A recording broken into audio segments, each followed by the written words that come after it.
ভাইরা আমার, এমন একটা সময় আমরা পার করছি, শয়তানের দিকে যারা আহ্বান করছে তাদের যে দূরদৃষ্টি, তাদের যে বিচক্ষণতা, তাদের যে প্ল্যান পরিকল্পনা, সেটা আমাদের চাইতে এত বেশি এবং এত গভীরে। আমি শুধুমাত্র ছোট ছোট দুটি এক্সাম্পল দিতে চাই। আমাদের দেশে একটা কথা এখন খুব জোরে সোরে চলছে, খুবই প্রাসঙ্গিক, সেটা হলো বৈষম্য বিরোধী সমাজ গড়তে হবে। এবং বৈষম্য বিরোধী আন্দোলনে এদেশে সাধারণ শিক্ষার্থীদের পাশাপাশি মাদ্রাসা শিক্ষার্থীরা, ওলামা একরাম প্রত্যেকে যার যার জায়গা থেকে ঝাঁপিয়ে পড়েছেন এবং অগণিত হাফেজ আলেম তাদের জীবন তারা বিলিয়ে দিয়েছেন। বহু মাদ্রাসার ছাত্ররা এখনো হসপিটালে কাতরাচ্ছে।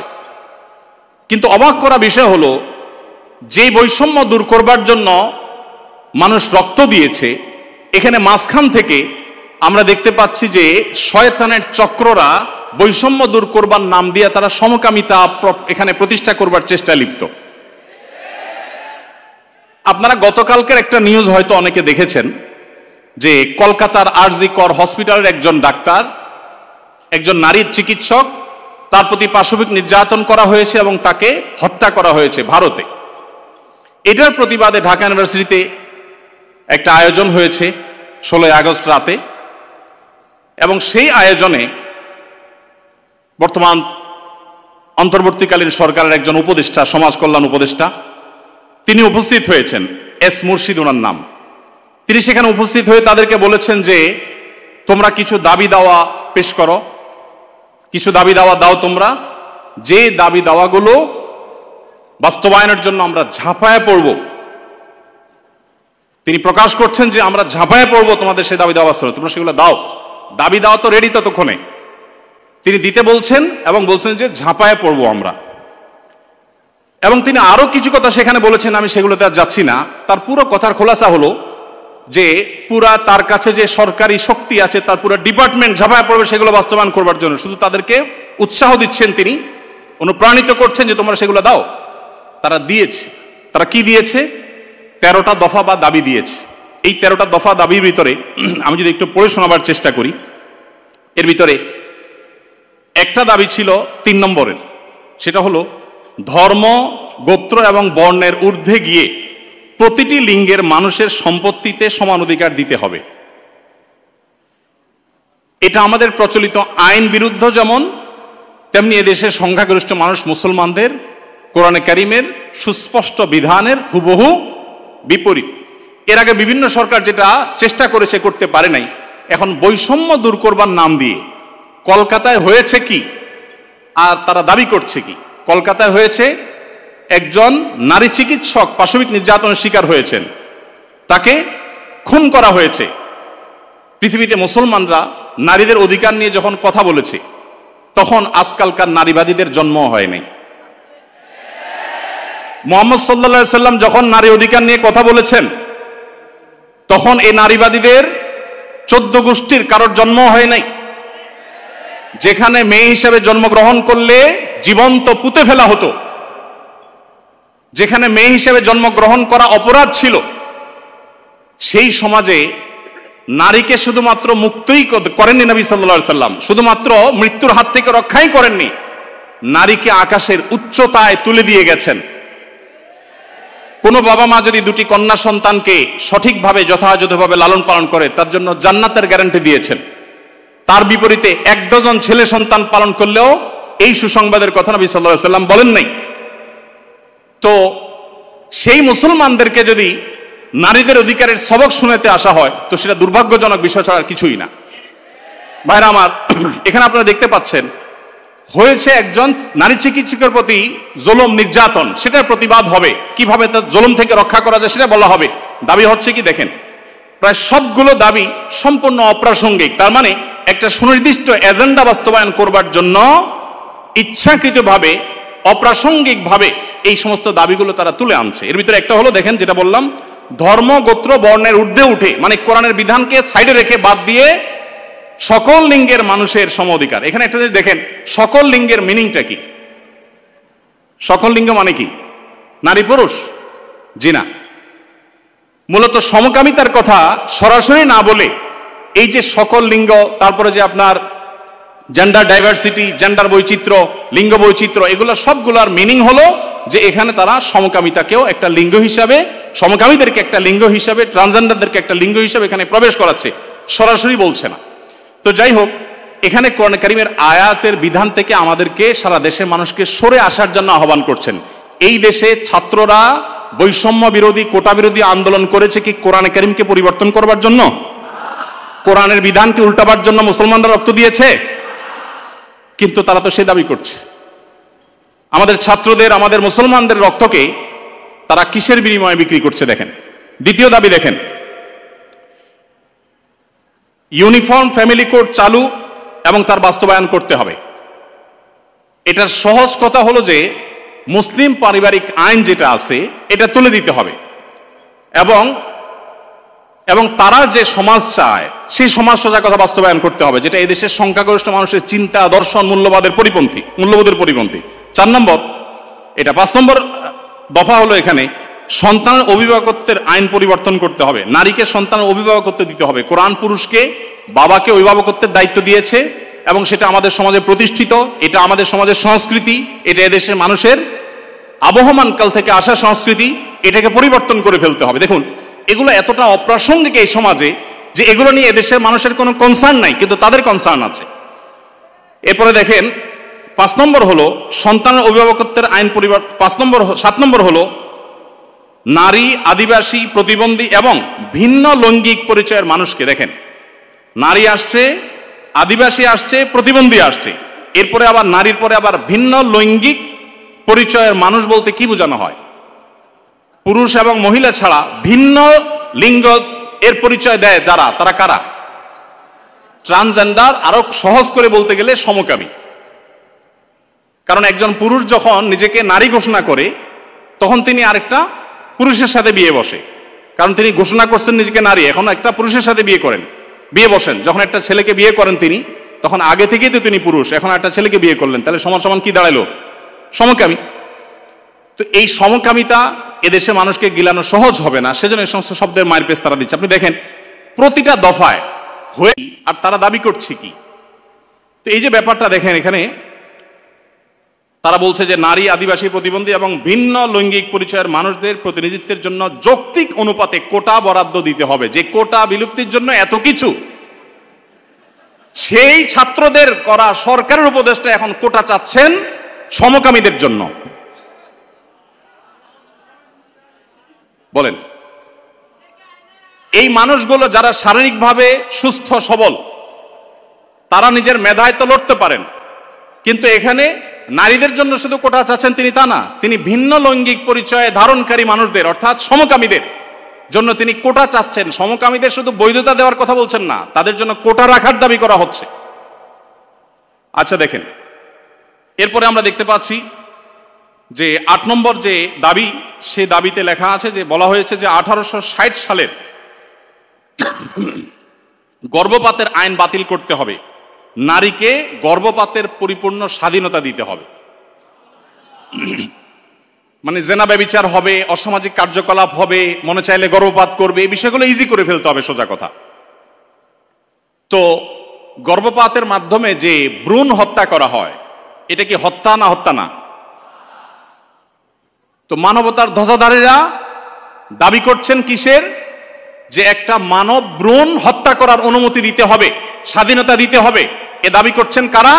মানবতার সবক দেয় যারা আমাদেরকে সকাল বিকাল, তারা। ভাইরা আমার, এরপর আপনি দেখেন কলকাতায় ঘটেছে কি, একজন নারী চিকিৎসকের উপরে জুলুম হয়েছে, আর তারা চাচ্ছে কি যে যে কোনো নারী যে কোনো জায়গায় গর্ভপাত করতে পারবে, পারমিশন চাচ্ছে। তার মানে যত রকমের অবৈধ সম্পর্ক আছে, জেনা ব্যভিচার আছে, এগুলো করে যাতে কারো টেনশন করতে না হয়, সে রাস্তা যাতে সুগম হয়, সেটা তারা চাচ্ছে। কলকাতা হয়েছে কি, আর তারা দাবি করছে কি? আচ্ছা, এরপরে দেখেন 9 নম্বর দাবি করেছে তারা, নারী এবং লৈঙ্গিক বৈচিত্র্যের মানুষের জন্য সমান কর্মসংস্থানের সুযোগ দিতে হবে এবং নিরাপদ কর্মসংস্থানের নিশ্চয়তা দিতে হবে। তার মানে নারী এবং লৈঙ্গিক বৈচিত্র্যের মানুষদের কথা বলা হচ্ছে এখানে। পুরুষ তো আছেই, মহিলা পুরুষের বাদে আবার বিভিন্ন লৈঙ্গিক পরিচয়ের ধারণকারী মানুষদের জন্য কর্মসংস্থানে বিশেষভাবে তাদের জন্য সুযোগ দিতে হবে, পরিবেশ করতে হবে। তার মানে কি নারী পুরুষ ছাড়া আর কি আছে? ট্রান্সজেন্ডার বা সমকামী। যদি আপনি বলেন না আমি এখানে তৃতীয় লিঙ্গ বুঝাইছি, তাহলে তৃতীয় লিঙ্গ বলতে আপনার সমস্যা কি?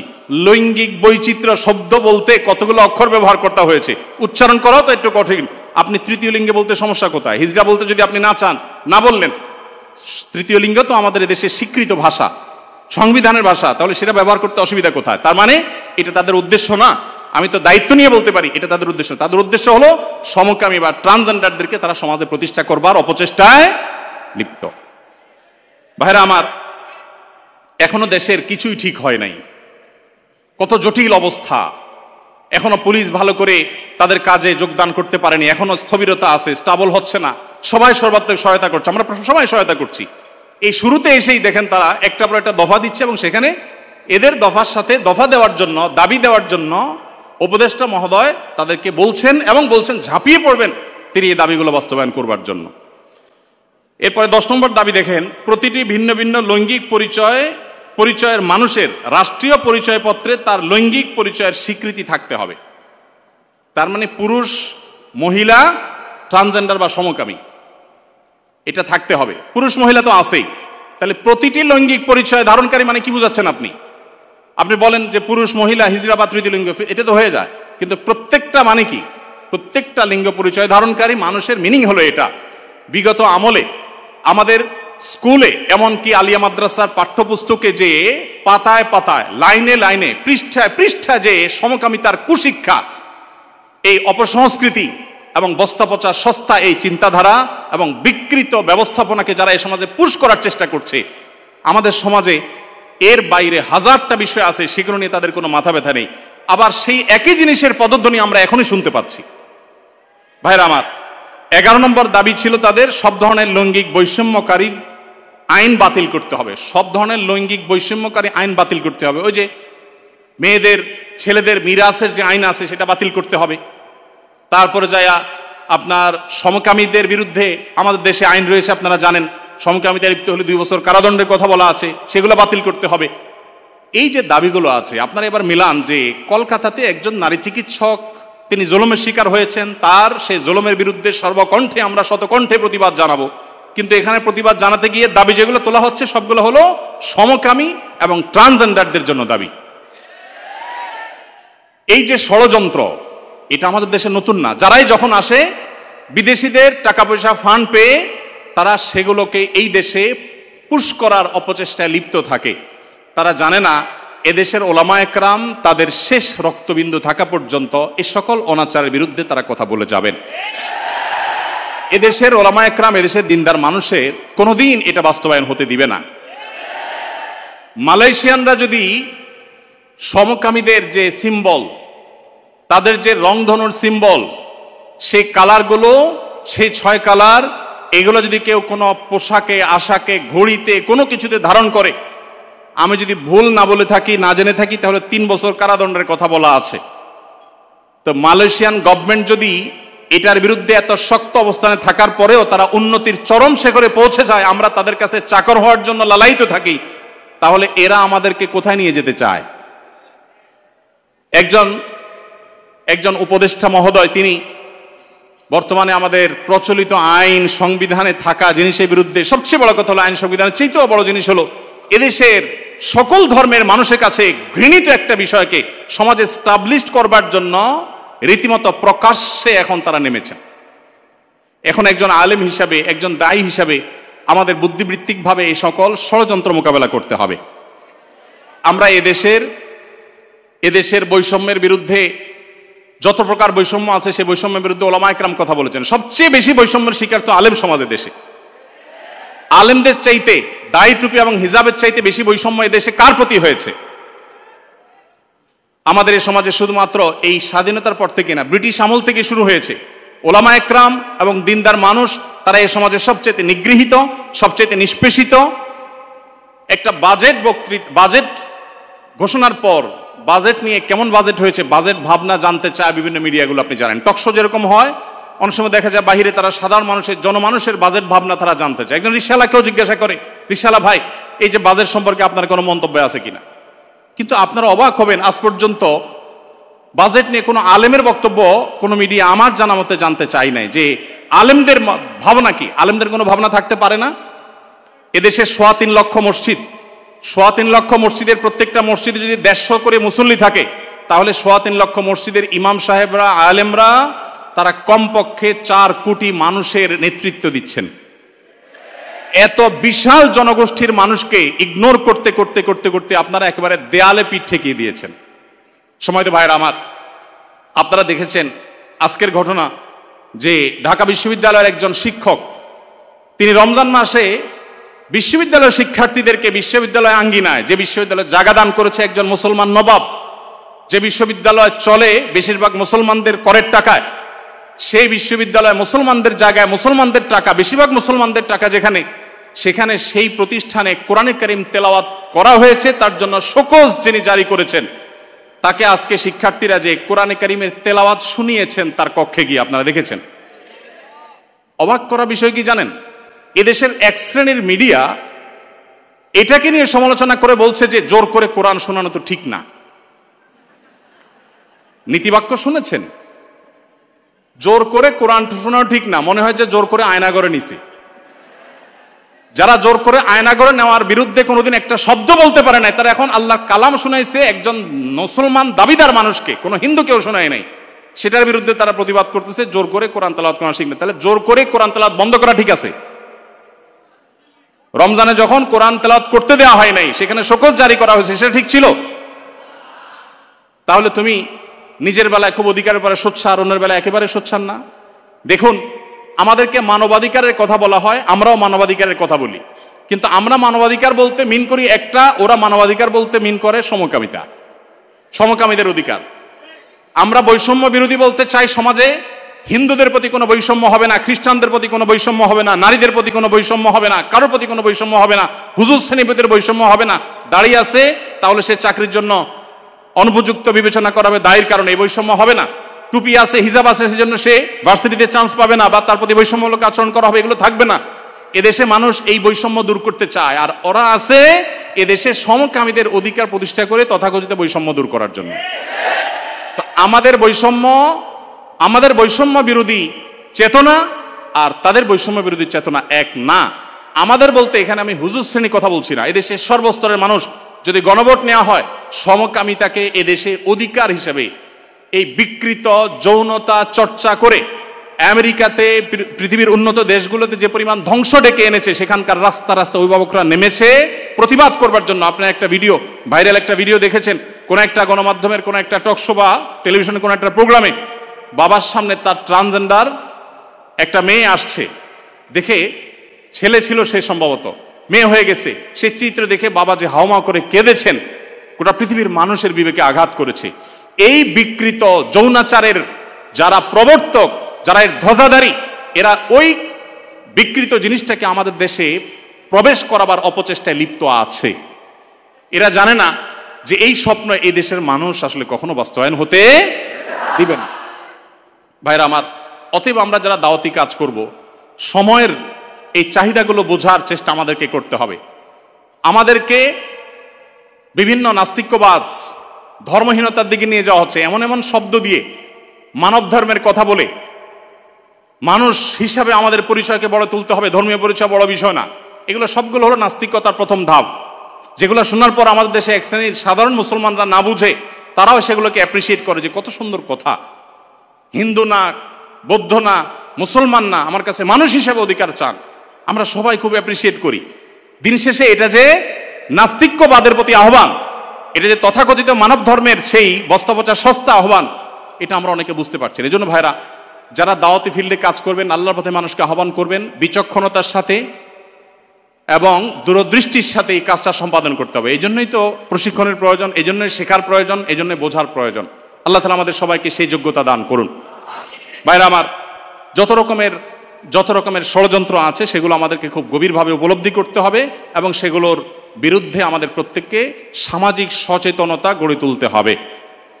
এদেশের মানুষ এতটাই ধর্মপ্রাণ যে দ্বীনের কারণে ওলামায়ে কেরামের প্রতি রাষ্ট্রযন্ত্রের কোনো ক্ষেত্রে বৈষম্য কিংবা কোনো ক্ষেত্রে এক শ্রেণীর মিডিয়ার বৈষম্য থাকলেও এদেশের সাধারণ মানুষের অন্তরের গহীনে ওলামায়ে কেরাম অবস্থান করেন।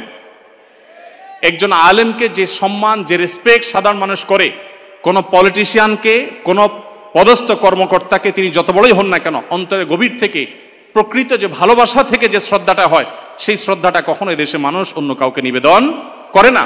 ওলামায়ে কেরামের প্রতি যে ভালোবাসা তাদের আছে, আমি আশা করব দায়িত্বশীলরা সেই বিষয়গুলো মাথায় রাখবেন। এখানে বিদেশিদের কোনো এজেন্ডা তারা পুশ করার অপচেষ্টায় যারা লিপ্ত যেন না হন, সেটা বিনীতভাবে তাদেরকে অনুরোধ করতে চাই।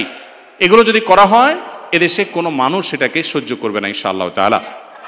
তাদের যদি সৎসাহস থাকে, তারা সমকামিতাকে বৈধতা দেওয়ার জন্য আইন করার ব্যাপারে গণভোট করুক। আমার তো মনে হয় না যে 1% ভোটও তাদের পক্ষে পড়ার কোনো সম্ভাবনা আছে।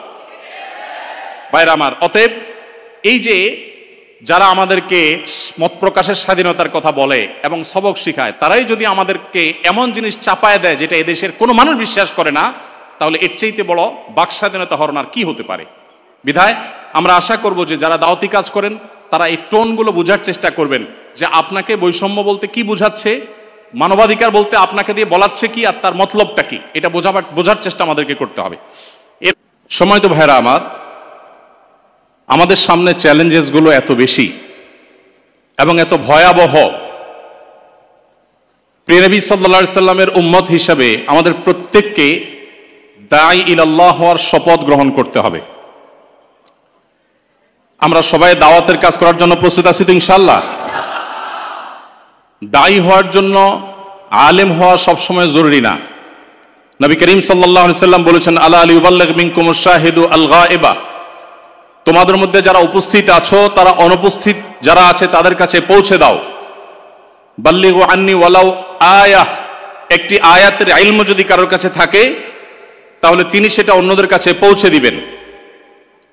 আজ বাংলাদেশে দাওয়াতের যে প্রয়োজনীয়তা আছে, দাওয়াতের ময়দানে যে ভয়াবহ দুর্ভিক্ষ চলছে, এই খরা এবং দুর্ভিক্ষ কাটাবার জন্য আমাদের সবাইকে দাওয়াতের কাজের জন্য উপযোগী করে গড়ে তুলে দাওয়াতের ময়দানে আমাদের সবাইকে নামতে হবে ইনশাআল্লাহ। ভাইরা আমার, আমরা যারা আছি এখানে জেনারেল শিক্ষিত, তারা অনেকে আলহামদুলিল্লাহ দাওয়াতি কাজ করার জন্য তাদের প্রচণ্ড আগ্রহ লালন করেন। আমি তাদের উদ্দেশ্যে এবং সেই সাথে আমার সমপর্যায়ের কিংবা আমার ছোট ভাই তুল্য যে সমস্ত আলিমরা আছেন তাদেরকে কিছু কথা বলতে চাই, মুরব্বী ওলামায়ে কেরামদের কাছে সবক শোনানোর মতো করে। প্রথমত, আমরা যারা আল্লাহর পথে মানুষকে আহ্বান করতে চাই, এই যুগের সবচেয়ে বড় চ্যালেঞ্জগুলোর মধ্যে থেকে একটা হলো ইখলাসের অভাব এবং ঘাটতি। বিশেষ করে মিডিয়ার এই সময়ে ইখলাস ধরে রাখার মতো কঠিন আরেকটা কাজ নেই। এই জন্য আমরা যারা আল্লাহর পথে মানুষকে আহ্বান করতে চাই, সবচাইতে সহজ এবং সবচাইতে আমাদের হাতের কাছে নাগালে থাকা যে প্ল্যাটফর্ম, সেটা হলো সোশ্যাল মিডিয়াগুলো। এই সোশ্যাল মিডিয়াগুলোর মাধ্যমে আমরা অনেকে দাওয়াতি কাজ করে থাকি আলহামদুলিল্লাহ। কিন্তু এই সোশ্যাল মিডিয়ার দাওয়াতি কাজের সবচাইতে বড় যে ভয়াবহ দিক, সেটা হলো এখানে ইখলাস এনশিওর করা অত্যন্ত কঠিন একটা ব্যাপার হয়ে যায়। তো এই জন্য আমরা যারা দাওয়াতি কাজ করতে চাই, সব কিছুর আগে আমাদের যে বিষয়টি খেয়াল করতে হবে তা হলো, আমি যতটুকু দাওয়াতের কাজ করব ততটুকু করব শুধুমাত্র আল্লাহকে খুশি করবার জন্য, দুনিয়ার কোনো বাহবার জন্য, দুনিয়ার কোনো নাম যশ খ্যাতির জন্য, দুনিয়ার মানুষের কাছ থেকে কোনো প্রাপ্তির আশায় আমার দাওয়াতি কাজ হবে না। এই বিষয়টা আমাদেরকে সবকিছুর আগে নিশ্চিত করতে হবে। কিন্তু মুশকিল হলো যে আমরা যারাই দাওয়াতি কাজ করি, তাদের মধ্যে বিশেষ করে মিডিয়া ভিত্তিক যে দাওয়াতি কাজগুলো হয়, এগুলোতে মানুষের নজরে আসা, মানুষের কাছ থেকে বাহবা পাওয়া, লাইক কমেন্ট গোনা, অনেকে নিজের ফেসবুক পোস্টের লাইক কমেন্ট যেভাবে গোনে, তার পকেটের টাকাও এত গুরুত্বের সাথে গুনছে কিনা সন্দেহ আছে। তো আমি যদি অনবরত শুধুমাত্র ভক্ত গুনতে থাকি আর আমার ফলোয়ার গুনতে থাকি, আর সোশ্যাল মিডিয়াতে বিশেষ করে 2 লাইনের দাওয়াতি কাজ করে যদি 4 লাইনের ফিডব্যাক মানুষের কাছ থেকে আশা করতে থাকি, তো আমাদের মনে রাখা উচিত, যারা মানুষের কাছ থেকে কিছু পাওয়ার আশায়, পার্থিব উদ্দেশ্যে বাহবা কুড়ানোর জন্য দাওয়াতের কাজ করে, এই শ্রেণীর দায়ী বা এই শ্রেণীর আলেমদেরকে দিয়ে জাহান্নাম উদ্বোধন করার কথা হাদিসে বলা হয়েছে। আল্লাহ তাআলা আমাদের সবাইকে হেফাজত করুন। সম্মানিত উপস্থিতি, আমরা নিজের কাজের যতটা প্রচার প্রসার করি, খুব বেশি অন্যের কাজের প্রচার প্রসার আমাদেরকে করতে দেখা যায় না। এটা ইখলাস না থাকার একটা আলামত। তবে সবসময় সে বিষয়টিকে নিশ্চিত করে না, কারণ অনেক সময় দেখা যায় সোশ্যাল মিডিয়াতে আরেকজনের ভিডিও প্রচার করলে নিজের পেজ ক্ষতিগ্রস্ত হয়। সে বিষয়গুলো বাদ দিলে আমরা নিজেরা অন্যদেরকে উদাহরণ হিসাবে উপস্থাপন করি কিনা, নাকি সবসময় শুধুমাত্র নিজের কারামতি জাহির করি, শুধুমাত্র নিজের গল্প যদি বলে বেড়াই, আমি হান করেছি, আমি তান করেছি, আমি এই করেছি, আমি সেই করেছি, তাহলে বুঝতে হবে যে ইখলাসের ভয়াবহ ঘাটতি আছে। আজকাল বিশেষ করে আমাদের তরুণ আলেম যারা আছেন, সেই সমস্ত তরুণ আলেমরা নিজেকে জাহির করবার এক প্রাণান্তকর চেষ্টা তাদের মধ্যে দেখা যায়। এমনকি যারা জেনারেল শিক্ষিত ভাই বোনরা আছেন, অনেকে দাওয়াতি কাজে ফিরে আসছেন, এই ময়দানে এসে তারাও দিন শেষে ফেমাস হওয়াটা যেন মূল টার্গেট এবং মূল লক্ষ্য, সেরকম একটা বিষয় দাঁড়িয়ে যাচ্ছে। এই জন্য এত দায়ী আমাদের এই সময়ে, আমরা যদি আজ থেকে 30 বছর 40 বছর আগে চলে যাই, তাহলে এত দায়ী মুসলমান সমাজে ছিল না। এখন দায়ীর সংখ্যা যত বাড়ছে, কিন্তু ইখলাসের অভাবের কারণে এত দায়ী থাকা সত্ত্বেও সাধারণ মানুষকে আমরা দ্বীনের দিকে আনতে পারছি না, সাধারণ মানুষকে আমরা আল্লাহমুখী করতে পারছি না। আদর্শবাদী মুসলমান এদেশে সবচেয়ে কম। এদেশে মুসলমানদেরকে আমরা বলি তারা ধর্মপ্রাণ। ডক্টর খন্দকার আব্দুল্লাহ জাহাঙ্গীর রহমতুল্লাহ বলতেন যে আমাদের দেশে মুসলমানরা দুই প্রকার, একটা হলো সেকুলার মুসলমান আর একটা হলো রেগুলার মুসলমান। তো আমাদের দেশে সেকুলার মুসলমান বেশি নাকি রেগুলার মুসলমান বেশি?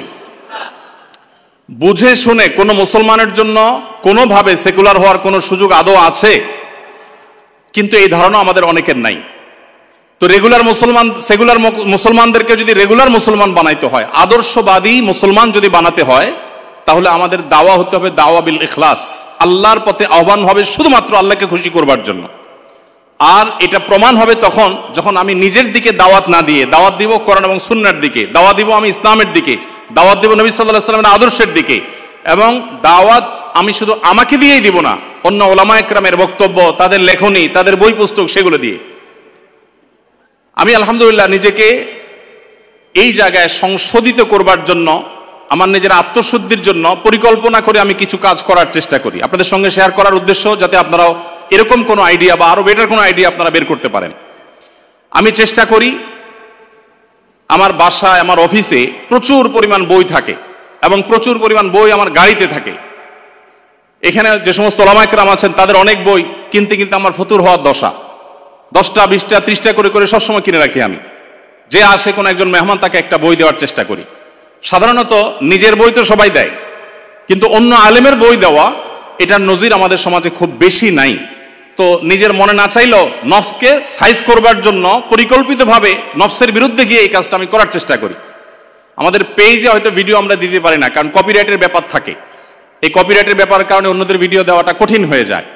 কিন্তু আমাদের দিন শেষে দাওয়াত দিতে হবে নিজের দিকে নয়, এমনকি নিজের প্রতিষ্ঠানের দিকেও নয়, দাওয়াত দিতে হবে আল্লাহর দিকে। সেটা কখনো নিজের কথা দ্বারা হতে পারে, কখনো অন্যের কথা দ্বারা হতে পারে, কখনো নিজের বই দ্বারা হতে পারে, কখনো অন্যের বই দ্বারা হতে পারে। আল্লাহ রাব্বুল আলামিন আমাদেরকে ইখলাসের সাথে দাওয়াতি কাজ করার তৌফিক দান করুন। একজন দায়ী তার কিছু কাজ যেরকম প্রকাশ হবে হতে পারে, আমাদের কিছু কিছু দাওয়াতের কাজ গোপন থাকা দরকার। আমাদের সব দাওয়াতি কাজকে ঢোল পিটিয়ে আমরা প্রকাশ করা উচিত না। কিছু কিছু দাওয়াত থাকা উচিত, কিছু কিছু কাজ থাকা উচিত যেগুলা বাইনি ওবাইন আল্লাহ থাকবে। ওলামা একরাম যারা আছেন, কিছু কিছু দাওয়াতি কাজ থাকা দরকার যেগুলো কোনো বিনিময় নিয়ে হবে না, যেগুলো শুধুমাত্র আল্লাহর কাছ থেকে বিনিময় আশা করব। আমরা যারা জানা শিক্ষিত ভাইরা আছি, আমরা আমাদের দাওয়াতি ক্ষেত্রে এরকম করতে পারি, তাহলে এগুলো আমাদের ইখলাসকে এনশিওর করবে ইনশাআল্লাহ তাআলা। তো দাওয়াতের কাজের ক্ষেত্রে ইখলাসের যে ভয়াবহতা এবং দুর্ভিক্ষ, এটা কাটাবার জন্য অত্যন্ত কার্যকর একটা উপায় হলো মুখলেস ওলামা একরামের সোহবত নেওয়া, যেটা সমাজ থেকে আজ প্রায় বিলুপ্তির দিকে। আমরা সোহবত বা সান্নিধ্য নেওয়ার গুরুত্ব একেবারেই ভুলে গেছি। যত বেশি মুখলেস, নিষ্ঠাবান, নিজেকে সবসময় লুকাবার চেষ্টা করেন, আত্মপূজারী বা আত্মপ্রচারকারী না, এরকম ওলামা একরাম অনেক আছেন এখনো সমাজে, পরিমাণে কম থাকলেও আছেন। সেই সমস্ত ওলামা একরামের সান্নিধ্যে নিজেকে যত বেশি রাখতে পারবেন, তত বেশি আপনার ভিতরে দেখবেন ইখলাস আনা সহজ হবে। আল্লাহ তাআলা আমাদের সবাইকে মুখলিসিনদের কাতারে শামিল হওয়ার তৌফিক দান করুন। তাহলে ভাই, আমাদের দাওয়াতি কাজ হবে আল্লাহর জন্য, আল্লাহকে খুশি করবার জন্য, বাহবা কুড়াবার জন্য, মানুষের কাছে ফেমাস হওয়ার জন্য বা পার্থিব আশায় যেন না হয়। আল্লাহ আমাদের সবাইকে সে তৌফিক দান করুন। দ্বিতীয়ত, আমাদের দাওয়াত হবে দাওয়া বিল ইলম। আল্লাহ সুবহানাহু ওয়া তাআলা বলেছেন ওয়ালা তাখফু মা লাইসা লাকা বিহি ইলম, তুমি যে বিষয়ে জানো না সে বিষয়ে তুমি কোনো অবস্থান গ্রহণ করতে যাবে না। আমরা অনেকে আছি যে বিষয়ে আমি ওয়াজ করছি, যে বিষয়ে আমি দাওয়াত দিচ্ছি, সে বিষয়টি আমি নিজে ভালো করে জানি না। আমি নিজে যে কোনো বিষয়ে সর্বোচ্চ ভালো করে জানবো, তারপর আমি সেটা বলবো। এখানে হযরত মাওলানা জয়নুল শাহ হুজুর আছেন, দারুল রাশেদ মাদ্রাসায় হযরতের একটি উক্তি আমার জীবনে এমনভাবে গেঁথে গেছে, আমি বহু জায়গায় এটা আলোচনা করেছি। আমি এবার সনদ সহ কথা বলার চেষ্টা করি, আরেকজনের কথা নিজের কথা হিসাবে চালাই দেওয়ার চেষ্টাটা করি না। আমি সবসময় যেটা যার কাছ থেকে শুনেছি তার নাম সহকারে বলি, এটা আমার একটা আদত অভ্যাস। তো হযরতের কাছ থেকে শুনেছিলাম ছোট্ট একটা ঘরোয়া মজলিসে, আমরা 7-8 জন ছিলাম দারুল রাশেদে। হযরত বলতেছিলেন যে যেই বিষয়টা জানার জন্য গোটা পৃথিবীর মানুষ মুখিয়ে আছে, ধরুন এমন একটা তথ্য, আমেরিকাতে প্রেসিডেন্ট নির্বাচন হয়েছে, ধরেন আমাদের দেশে একটা জাতীয় নির্বাচনের ফাইনাল ফলাফল প্রকাশ হবে, ঠিক সেই রকম একটা পর্যায়ে দেশের কোটি কোটি মানুষ সবাই অধীর আগ্রহে অপেক্ষা করছে, হাড্ডাহাড্ডি লড়াই হয়েছে, কোন দল জিতেছে জানার জন্য সবাই অপেক্ষমান। এখনো কেউ জানে না, নিউজ প্রকাশিত হয়নি এবং কোনোভাবে ফাইনাল ক্যালকুলেশন করা যায়নি। এরকম একটা পরিস্থিতিতে সবার আগে আপনি তথ্যটা জানতে পেরেছেন যে কোন দল জিততে যাচ্ছে। এরকম একটা ইনফরমেশন যেটা জানবার জন্য কোটি কোটি মানুষ অধীর আগ্রহে অপেক্ষা করছে, কেউই আন্দাজ করতে পারছে না কি হতে যাচ্ছে, সেটি আপনি জেনে গেছেন। এই জিনিসটাও যখন আপনি মানুষকে বলতে যাবেন বা ফেসবুকে লিখতে যাবেন, তখন বলার সময় এমনভাবে বলার চেষ্টা করবেন যেন আপনি ছাড়া আরো মানুষরা জেনে থাকতে পারে। আপনি এমনভাবে সেটা প্রকাশ করবেন যে হয়তো আপনারা কেউ জেনেও থাকতে পারেন, আমি নিজে চোখে দেখেছি ফাইনাল ক্যালকুলেশন, যেটা মাত্র ঘোষণা হতে যাচ্ছে, পেপার প্রিন্ট আউট হয়ে গেছে, সিগনেচার হয়ে গেছে, সেটা এটা আপনারাও কেউ হয়তো জেনে থাকবেন।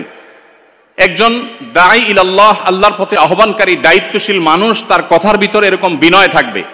আর যদি আমি বলি এটা কোনো মায়ের পুত, কোনো বাপের পুত, বাপের জন্মে শুনে নেই, তাহলে এটা কোনো দাঈ বা কোনো আলেমের ভাষা হতে পারে না। আলেম যত বেশি জানবে তারপরও সে বলবে আল্লাহু আ'লাম বিসওয়াব। আলেম যদি বলে যে এই কথা আমি বলেছি, আল্লাহর জমিনে কোনো মায়ের পুত, এটা উল্টানোর ক্ষমতা নাই, এটা কোনো আলেমের ভাষা হতে পারে না। আমরা অনেকে সোশ্যাল মিডিয়াতে দাওয়াতি কাজ করতে গিয়ে নিজেদেরকে ঠিক এইরকম পর্যায়ে নিয়ে যাই, এটা আমাদের উচিত না। প্রথমত আমরা যা বলবো সেটা জেনে বলবো, দ্বিতীয়ত আমাদের দাওয়াতের ভিতরে বিনয় থাকবে। আমাদের দাওয়াতি কাজ, বিশেষ করে ফেসবুকের দাওয়াতি কাজ যারা করেন, এই ফেসবুক মুজাহিদ বা ফেসবুক দায়ী যারা, তাদের বড় একটা অংশকে দেখা যায় এখন দাওয়াতি কাজ মানেই তো হলো সোশ্যাল মিডিয়ার দাওয়াত সবচেয়ে বেশি। তো এইখানে যারা দাওয়াতি কাজ করে থাকেন তাদের বড় একটা অংশ ধারণার উপরে ভিত্তি করে দাওয়াতি কাজ করেন, আরেকজনের কথাকে নিজের নামে চালিয়ে দেন এবং এটাকে কোনো দোষের কিছু মনে করেন না, যেটাকে ইন্তেহাল বা কালাম চুরি, আরেকজনের কথা চুরি করা বলা হয়, এটাকে কোনো দোষে কিছু মনে করা হয় না। তো দাওয়াতি কাজ যারা করবেন তিনি যা জানবেন সেটাই শুধু বলবেন। আল্লাহ সুবহানাহু ওয়া তাআলা কোরআনে কারীমেও আমাদেরকে এই নির্দেশ করেছেন, তার নবী সাল্লাল্লাহু আলাইহি সাল্লামকে নির্দেশ করেছেন বাল্লিগ মা উনজিলা ইলাইক, হে রাসূল আপনার কাছে যা নাজিল হয়েছে আপনি সেটার প্রচার করুন, মন গড়া কোনো কথা নয়। সো আমরা যেটা জানবো নিশ্চিতভাবে শুধু সেটার দাওয়াতি কাজ করব ইনশাআল্লাহ। তৃতীয়ত যে বিষয়টি আমাদের লক্ষ্য করা দরকার তা হলো দাওয়াতের ভাষা হবে অত্যন্ত কোমল এবং নরম। মুফতির ফতোয়া আর দায়ের দাওয়া দুইটা টোন একরকম হবে না।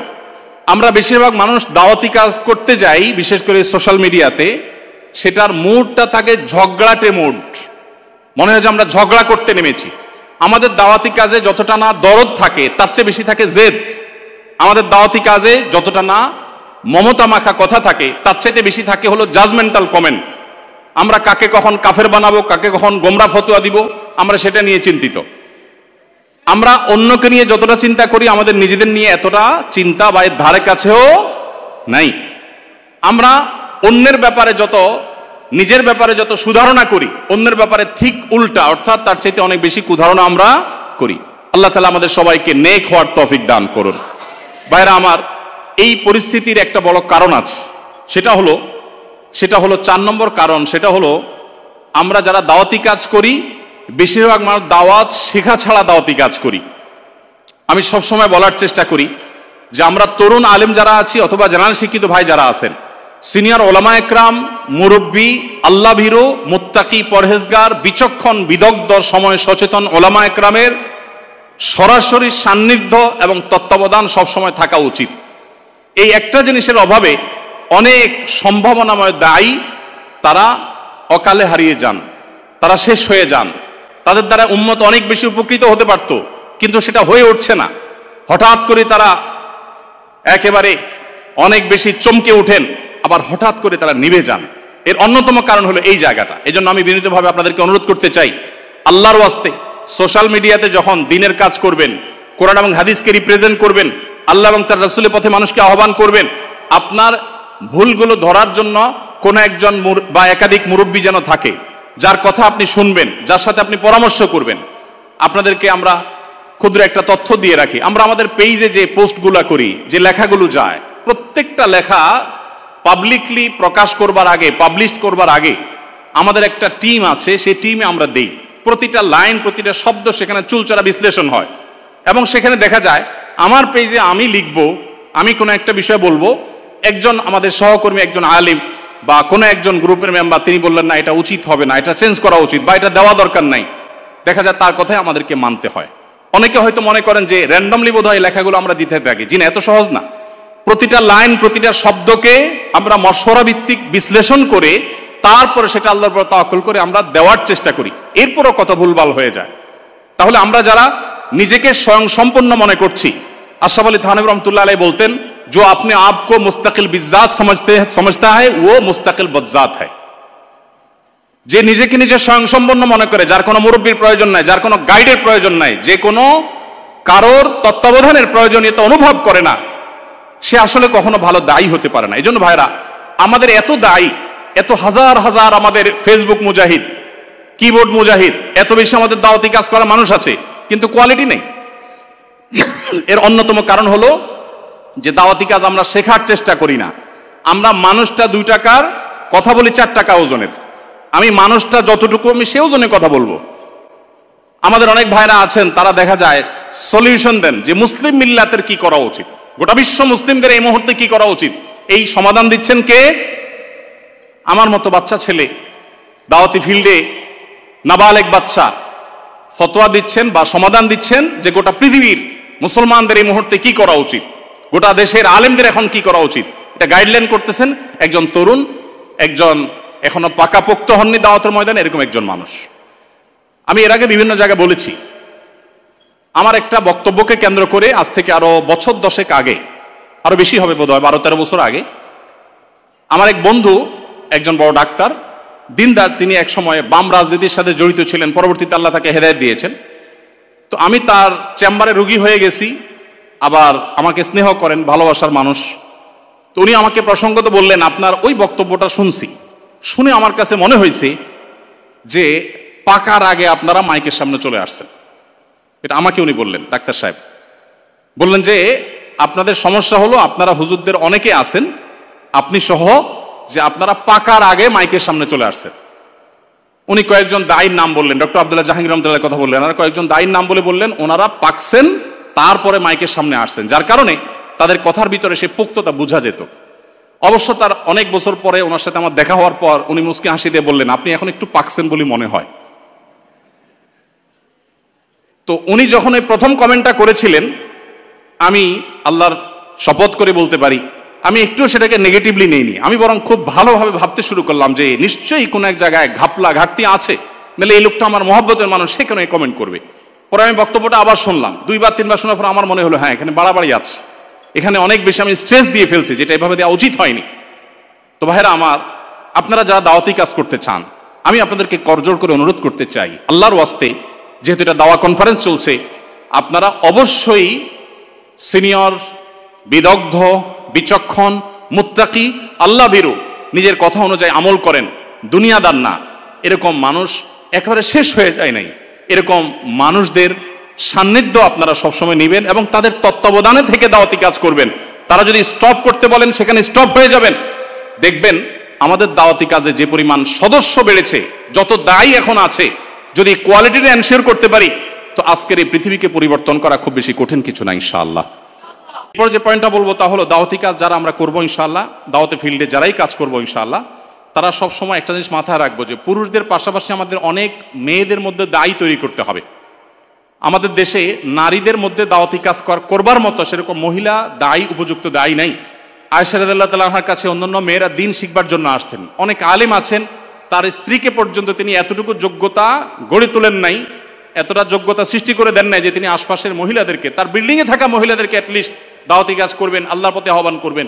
আমাদের মা বোনদের, বিশেষ করে এদেশে মা বোনদের দিনের প্রতি যে আগ্রহ, যদি আমরা আজকে উপযুক্ত মহিলা দায়ী সেরকম তৈরি করতে পারতাম, এবং অবশ্যই মহিলাদের দাওয়াতি কাজে শরীয়তের যে বাইন্ডিংসগুলো আছে, শারায়েতগুলো আছে, সেগুলো মেনটেন করে যদি করা যেত, এই সমাজের চেহারা পরিবর্তন হয়ে যেত। আমাদের আসুন্নাহ ফাউন্ডেশনে আমাদের মা বোনদের যে অংশগ্রহণ, মা বোনদের যে আগ্রহ ভালো ভালো কাজে, সেটা বেশ অনেকগুলো প্রজেক্টে আমরা দেখি যে পুরুষদের চাইতে অনেক বেশি। আমরা অনেকগুলো ইসলামিক জ্ঞানের প্রতিযোগিতা আয়োজন করি, আপনারা জানেন, সেখানে হাজার হাজার মানুষ অংশগ্রহণ করেন। প্রত্যেকবার আমরা দেখি মেয়েরা সবসময় অংশগ্রহণকারীর সংখ্যায় সবচেয়ে এগিয়ে থাকে, এবং ভালো ভালো পুরস্কারগুলো তারাই বেশিরভাগ ক্ষেত্রে জিতে।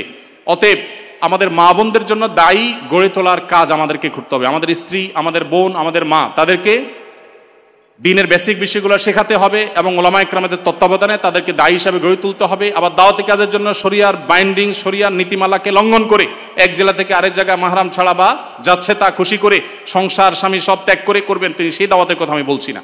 কিন্তু বেসিক দাওয়াতি কাজ আমাদের মা বোনদেরকে করতে হবে, এবং তাদেরকেও সেরকম ক্যাপাবল করে আমাদেরকে গড়ে তুলতে হবে। আল্লাহ তো আমাদের সবাইকে সেই তৌফিক দান করুন। আমি আবারও বলছি, আমরা যারা দাওয়াতি কাজ করব, প্রথমত আমাদের ইখলাস দরকার, আল্লাহকে খুশি করার উদ্দেশ্য থাকা দরকার, নিয়তটা সহিহ হওয়া দরকার, আমাদের সস্তা কোনো উদ্দেশ্য যেন না হয় সে বিষয়টি মাথায় রাখতে হবে। দ্বিতীয়ত, আমাদেরকে দাওয়াত দিতে হবে জেনে শুনে। আমরা যে বিষয়ে দাওয়াত দিব সে বিষয়ে খুব ভালো করে জেনে দাওয়াত দিব, না জেনে বা সামান্য ধারণার ভিত্তিতে কোনো দাওয়াত দিব না। তৃতীয়ত, আমাদের দাওয়াতের ভাষা হবে অত্যন্ত কোমল। বিশেষ করে সোশ্যাল মিডিয়াতে যে পরিমাণ গালিগালাজ অনেক টুপি দাড়ি ধারণকারী, প্রোফাইল পিকচার ধারণকারী অনেকে করে থাকেন, সেটা আমাদের রীতিমতো লজ্জার কারণ হয়। বিশেষ করে এক হুজুরের ভক্ত হয়ে অন্য হুজুরের গোষ্ঠী উদ্ধার করার সময় আমাদের মুখ দিয়ে কি বের হয়, কি বের না হয়, সেটা বলে আসলে শেষ করা যায় না।